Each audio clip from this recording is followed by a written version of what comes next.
A boot slammed into the side of a wooden cart. Pies scattered across the wet stones. A girl dropped to her knees and grabbed for them with both hands. A large man stood over her, laughing. He kicked again and the cart tipped, spilling her whole day's work into the gutter. A small dog snarled and latched onto the man's ankle. He howled in pain and swung a fist. The girl threw herself between them, taking the blow across her cheek. She did not cry out. She just gathered her coins one by one from the freezing mud. Her name was Eliza. She sold hand pies to survive, and she remembered nothing of who she had been. But her eyes, pale gray, strange, unforgettable, were about to stop a duke cold in the middle of the street. Why would a nobleman kneel before a beggar? Stay with me on this one. The man who kicked her cart was a rival seller named Griggs. He didn't like that Eliza's pies sold faster than his. She was younger. She smiled at the tired working men and they came back. So every few days he found a reason to knock her down. And every few days Eliza got up. That was the thing about her. She always got up. She had no home. She slept under the great stone arches at the edge of Covent Garden Market, wrapped in a horse blanket she'd traded 3 pies for. The dog slept against her chest. His name was Biscuit, a scruffy brown terrier with one torn ear and a growl far bigger than his body. He had found her, not the other way around. 3 winters back, when she was too weak to stand, that little dog had curled up on her and refused to leave. He guarded her coins. He guarded her sleep. He was, as far as Eliza knew, the only creature in London who loved her. Now here's what you need to understand about Eliza. She had no past. None. 3 winters ago she had woken in a fever hospital for the poor, burning up, her hair shorn off because of the lice. When the fever broke, her memory was simply gone. The nuns asked her name. She didn't know it. They asked where she came from. She didn't know that either. A kind old sister started calling her Eliza after a girl who had died in the next bed, and the name stuck because Eliza had nothing else to answer to. She kept only one thing from before: a locket. It had been sewn into the lining of her dress when they found her, a small oval of gold on a fine chain, far too fine for a beggar. It should have been sold for food 100 times over. But every time hunger pushed her to the pawnshop door, something stopped her. The locket would not open. The clasp was jammed or hidden or broken, and no matter how she pried at it, it stayed shut. So she wore it under her clothes, against her skin, and she wondered, whose face was inside? Was it a mother? A sister? A husband? She would trace the edge of it at night and try to remember. Nothing ever came, just fog, just the fever, and before that a wall of gray nothing. Believe me, she had tried to stop caring. It hurt less that way. Her days ran the same. Before dawn she bought scraps of meat and pastry ends from a baker who took pity on her, and she made her pies in a borrowed pan over a borrowed fire. By morning she was at her cart. She sold to porters and flower girls and clerks. She fed Biscuit first always. And she watched the fine carriages roll past on their way to the good streets, and she never once imagined she had ridden in one. On the morning this story truly begins, the cold was brutal. Her breath hung white in the air. A small boy stood near her cart, maybe 6 years old, barefoot, staring at the pies with the kind of hunger Eliza knew from the inside. She had 2 pies left and 11 pennies to her name. She should have sent him off. Instead she crouched down. "You hungry, love?"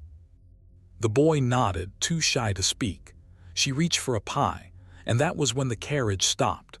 It was a beautiful thing, black lacquer, matched grays, a crest on the door. A tall man stepped down. He wore a dark coat cut close, and he moved like a man used to rooms going quiet when he entered them. He'd seen the boy. He came over, already reaching for his purse, meaning to buy the child a meal himself. "2 pies," he said, "for the boy and whatever else you have." Eliza looked up to thank him, and the man stopped breathing. His purse hung open in his hand, forgotten.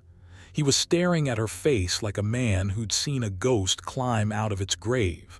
All the color drained out of him. His mouth opened, and nothing came out. "Sir," Eliza said, "you all right, sir?" He didn't answer. He just kept staring into her eyes. That was Duke Nathaniel Ashcombe, and he had just seen a dead woman blink. He knelt right there in the freezing mud of the market in his fine coat so that his face was level with hers.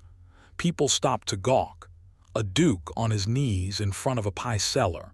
It was scandal in the making, and he did not care one bit. "What is your name?" he whispered. "Eliza, sir." "No," his voice shook.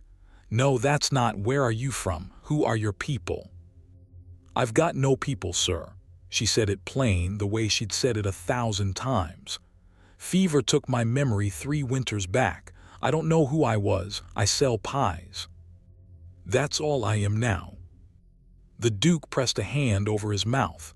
His eyes were wet. "Genevieve," he breathed. Eliza had never heard the name before in her life, but something cold ran down her spine when he said it. Now 3 winters back is exactly when the Duke's world had ended too. His betrothed, Lady Genevieve, had been riding to his estate for their wedding when her carriage went off a bridge in a storm. The wreck was found smashed on the rocks below. Her maid's body was recovered. Genevieve's was not. The river had taken her, everyone said. He had mourned her for 3 years. He had never married, and he had never, ever stopped looking at every gray-eyed woman in every crowd. "You have her eyes," he said. "You have Genevieve's eyes. I would know them anywhere." Eliza pulled back. Because she'd heard this kind of thing before, in a different shape. Men who wanted something. Men who told a poor girl a pretty story to get her into a corner. "Sir, with respect," she said, "you've got the wrong girl. I'm nobody. I'm not your lady." But Biscuit had crept forward, and the little dog was not growling. He was sniffing the hem of the Duke's coat, his torn ear up, his whole body strange and still, like he was trying to remember something too. The Duke did the maddest thing. He begged her, a Duke begging a beggar. "Come to my house just for a day. Let me be wrong, but let me look.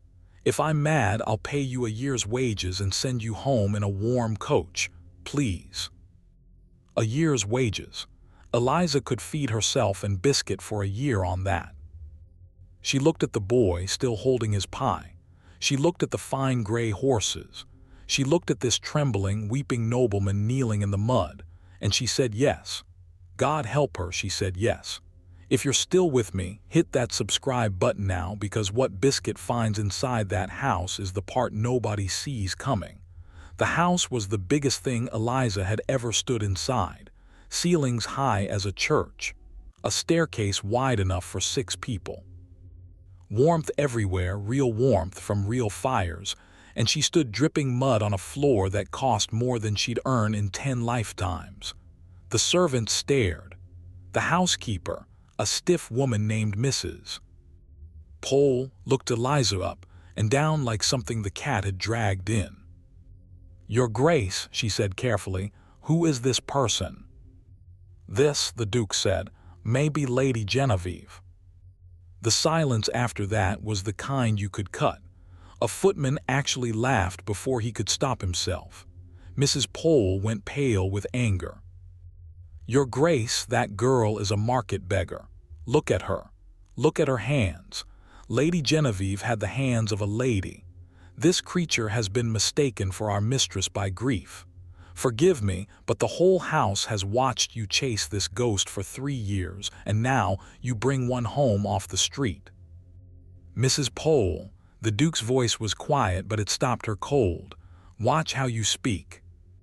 Eliza wanted to sink through the floor. She could feel every eye on her filthy dress, her cracked boots, the fresh bruise on her cheek. They were right. She didn't belong here. She was going to take the year's wages, if he even still offered it, and run back to her arches and her blanket and never think of this madness again. "I should go," she said softly. "This isn't right, sir. I'm sorry. I'll go." And then Biscuit went insane. The little dog shot out of Eliza's arms. He hit the marble floor running, claws scrabbling, and tore off down the great hall like something possessed. Eliza cried out and ran after him. Servants shouted. The Duke followed.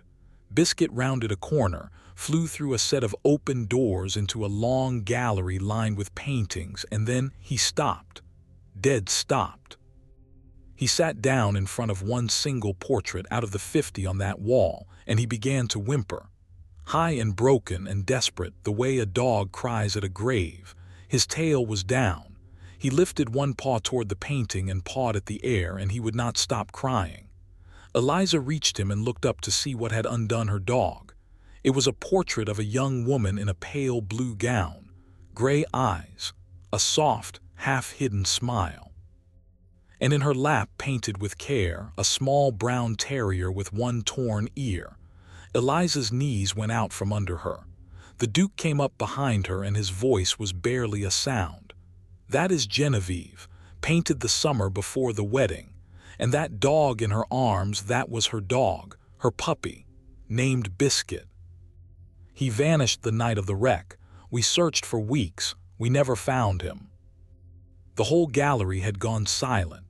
Eliza stared at the painted dog and then down at the real one crying at her feet, and the fog inside her head cracked just a little, just enough to let one cold thread of memory through. Rain, screaming horses, water pouring in.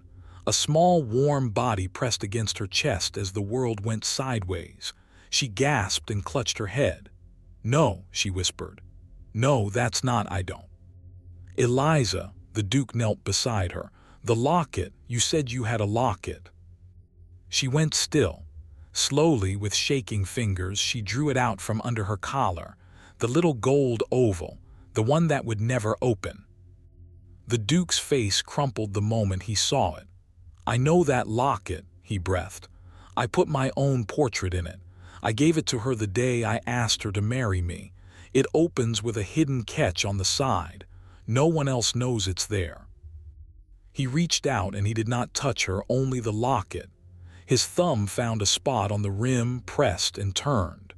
The locket clicked open. Inside was a tiny painting of the Duke, younger, smiling, and a lock of dark hair tied with thread.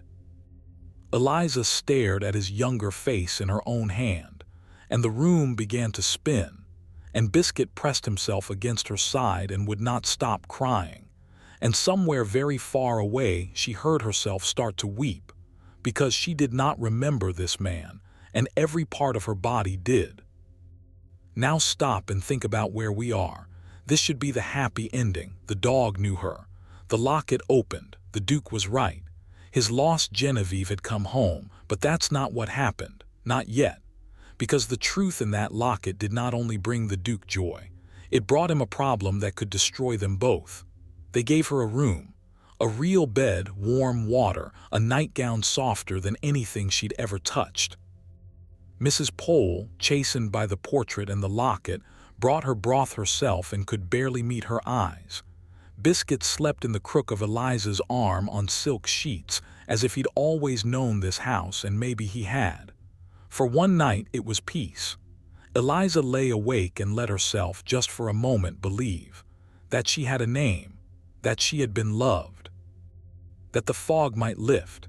She fell asleep with the locket open on the pillow beside her, the Duke's small painted face watching over her. That was the calm. Hold on to it, because it did not last the morning. She woke to raised voices downstairs.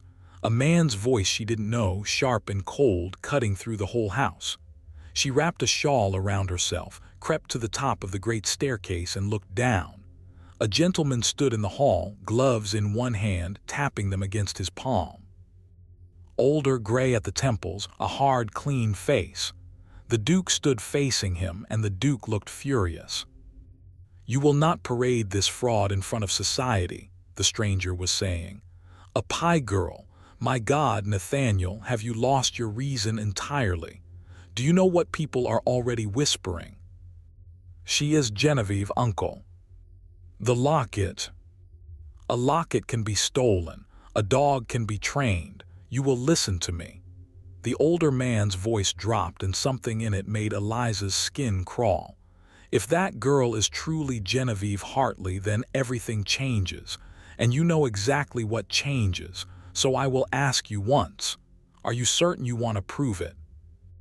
The Duke didn't answer, and Eliza, standing at the top of the stairs, understood that the danger she was in had just become something entirely different. This wasn't about whether they believed her anymore. Somebody in this house did believe her, and that somebody wished she had stayed dead.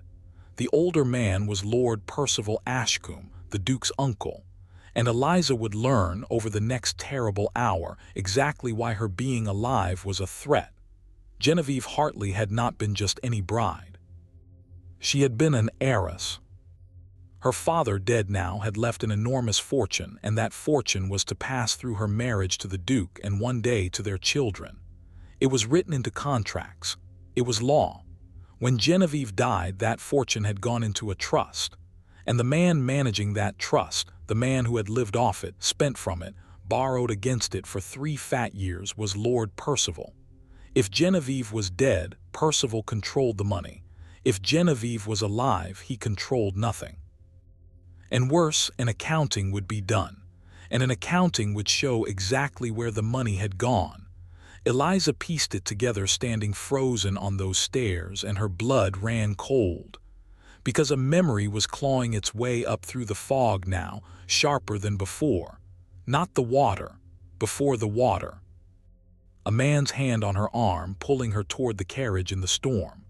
A voice saying, "Drive fast, the roads are washing out." Her own voice saying, "But why is Uncle Percival not coming with us? He arranged this journey." She had been sent onto that bridge in that storm, by the very man standing in the hall below. Eliza's foot scraped the stair. Percival's head snapped up. He saw her, and for one instant before he smoothed his face into a cold smile, she saw the truth in his eyes plain as day. He knew her. He had always known she might be out there somewhere, and he had hoped the fever, or the cold, or the streets would finish what the river had not. "Ah," he said softly, "the famous pie girl, come down, my dear. Let us all have a proper look at you." "Eliza, stay there," the Duke said, but she was already remembering too much to stay anywhere. She came down slowly, the shawl clutched at her throat, Biscuit at her heels growling low at Percival with every step. And when she reached the bottom, she looked the older man in the face, and words came out of her that she did not plan. "You told the driver to go fast," she said. "You said the roads were washing out. You stood in the courtyard and you did not come. You sent us onto that bridge." The hall went dead silent. Percival's smile did not move, but his eyes did. The girl is raving. Grief and hunger have addled her. She's heard our tragic story on the street and learned her lines. Her dog wept at a portrait no stranger has seen, the Duke said slowly. She wears a locket only I could open, and now she speaks of the night of the wreck with details no newspaper ever printed. He turned to his uncle, and his voice was terrible and quiet. The driver washed up 2 days after. His neck was broken before he ever hit the water. The magistrate called it the fall. I never believed the fall. For the first time, Percival's composure cracked. "You have no proof of anything," he hissed. "I have her," the Duke said, and that was the moment Percival stopped pretending. He moved fast for an older man. His hand went into his coat and came out with a small pistol, and he had it leveled before anyone could breathe. Servants screamed and scattered. Biscuit exploded into barking. "Then I have a very simple problem," Percival said, "with a very old solution. She drowned 3 years ago. Everyone knows it. Whatever creature this is, it can drown again." He pointed the pistol at Eliza's chest. "Here it is. The moment the whole story has been climbing toward. No cutting away now. I'm going to tell you exactly what happened in that hall, second by second." Percival's finger tightened on the trigger. The Duke lunged, but he was too far, a full stride too far, and everyone in that hall knew he would not reach her in time. But nobody was watching the dog. Biscuit had crossed 3 years and 3 winters and half of London to sit at Eliza's feet. He had guarded her coins under the freezing arches. He had bitten a grown man for kicking her cart. And now a stranger was pointing death at the girl he had chosen. That little terrier launched himself off the marble floor and sank his teeth into Percival's wrist just as the pistol fired. The shot went wide. It buried itself in the plaster ceiling and brought down a rain of white dust.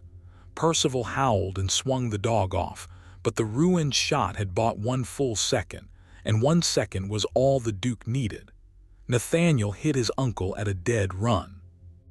The two men went down together across a side table, crashing through it, the pistol skittering away across the floor.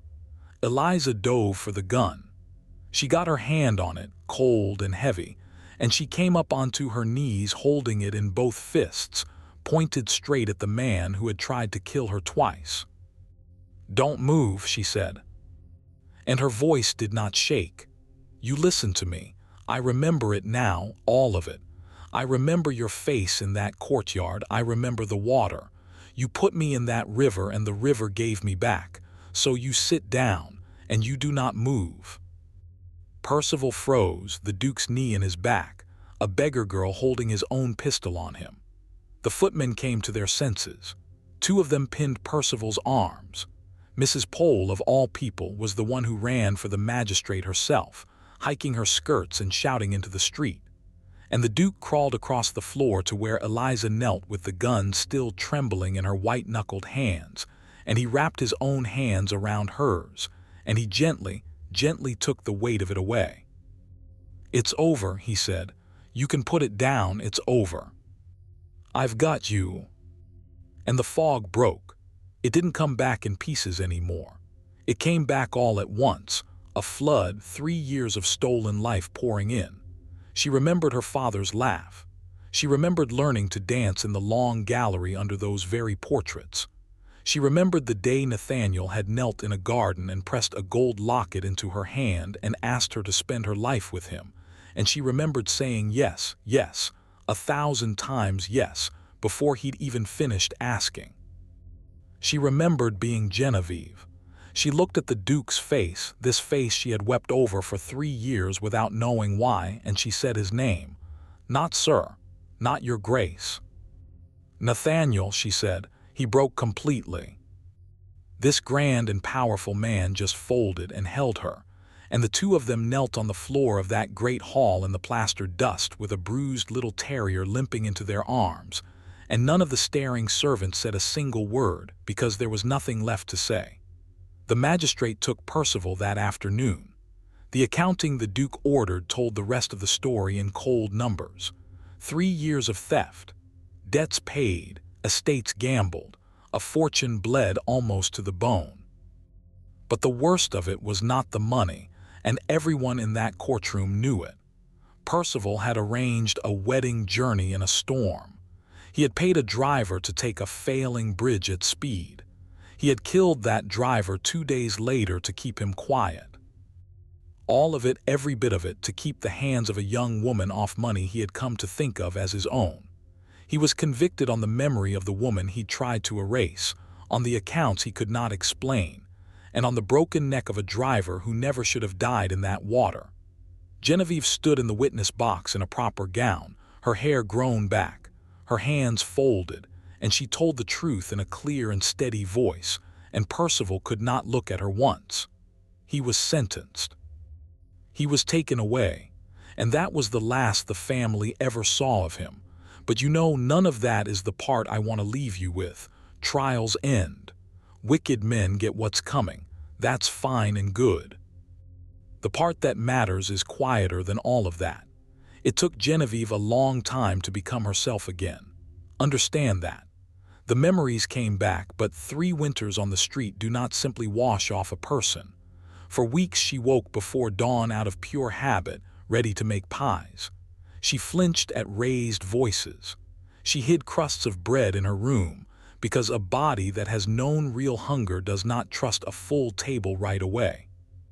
She would catch herself standing at the tall windows watching the carriages roll past, and some small part of her still felt like the girl outside looking in, and not the lady of the house at all. Nathaniel never rushed her. That was the finest thing about him. He did not want the painting on the wall. He wanted her, all of her, the pie girl and the lady both, the woman who had survived what should have killed her. He'd find her at those windows and simply stand beside her. Some days they didn't speak at all. Some days that was enough. She insisted on things that scandalized the household. She learned the names of every servant and asked after their families. She sent food, real food and coal, to the arches at Covent Garden every single week, for the men and women who still slept where she once had. She found the shy barefoot boy from the market, the one she'd been reaching to feed the day her life turned over, and she saw to it that he was fed and schooled and never went barefoot again. She never forgot the woman she'd been when she had nothing. She said that woman had kept her alive and she would not be ashamed of her. And she found Griggs, the man who had kicked her cart. Everyone expected her to have him punished. She could have easily with a word. Instead, she paid off the debt that had made him so bitter and mean, and she set him up with a proper stall of his own. When he tried to stammer out why, she just said she remembered being hungry too. He wept. Grown man wept right there in the street. People change sometimes when someone decides to believe they can. They married in the spring. It was a small wedding. Genevieve wanted it small. No crowds, no crush of society, just the people who had stood by her. She wore a pale blue gown, the color of the portrait, and she walked down the aisle on the arm of Mrs. Pole, who had asked to give her away, and then cried through the entire service into a lace handkerchief. There were no gray horses and no storm this time. Just a clear morning and a short walk and a man waiting at the end of it who had spent 3 years refusing to stop looking for her. And Biscuit was there, of course. Older now, gray around the muzzle, that torn ear still standing up. He limped a little from the day he'd thrown himself at a loaded pistol, and he wore that limp like a medal. He sat at Genevieve's feet through the whole ceremony, calm and proud, the way he'd once sat guard over her coins under the freezing arches.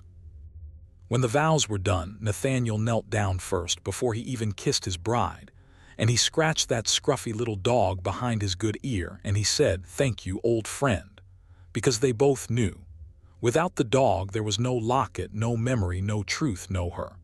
A duke would have bought 2 pies for a hungry child and driven away, and never known that the woman he'd mourned for 3 years had just handed him his change. Think about how close it came. A cart tipped in the mud. A hungry boy on a cold morning. A carriage that happened to stop at that stall on that street on that day. The whole rest of both their lives balanced on a coincidence so thin you could put your hand through it. Except it wasn't a coincidence, was it? Not really. Because a little dog had never once given up. He had guarded a nameless girl through 3 winters that should have finished her. He had waited. And when the moment finally came, when a duke stopped to buy a pie, that dog had run the length of a great house and thrown himself down crying at the one picture in all the world that could give a lost woman back her name. The eyes brought the duke to his knees in the mud. Everyone remembers that part. Pale gray eyes that stopped a nobleman cold in the street. But it was the dog that brought her home. Years later, when their own children asked to hear the story, that was always how Genevieve ended it. She'd let them think it was about the eyes, about the locket, about the wicked uncle and the pistol and the shot in the ceiling, because children love that part. And then she'd pull the old dog closer, the way she once had under the arches when he was all she had in the world, and she'd tell them the real ending. Anyone can be recognized, she'd say, but to be found, truly found, when you've forgotten even your own name, that takes someone who never stopped looking for you, even when you didn't know you were lost. And then she'd kiss the top of Biscuit's gray head, and the children would groan because they'd heard it 100 times, and she'd say it anyway, every time, soft and certain, like a woman who had learned exactly what it was worth. Never stopped looking. Not once. Not for a single winter, good boy.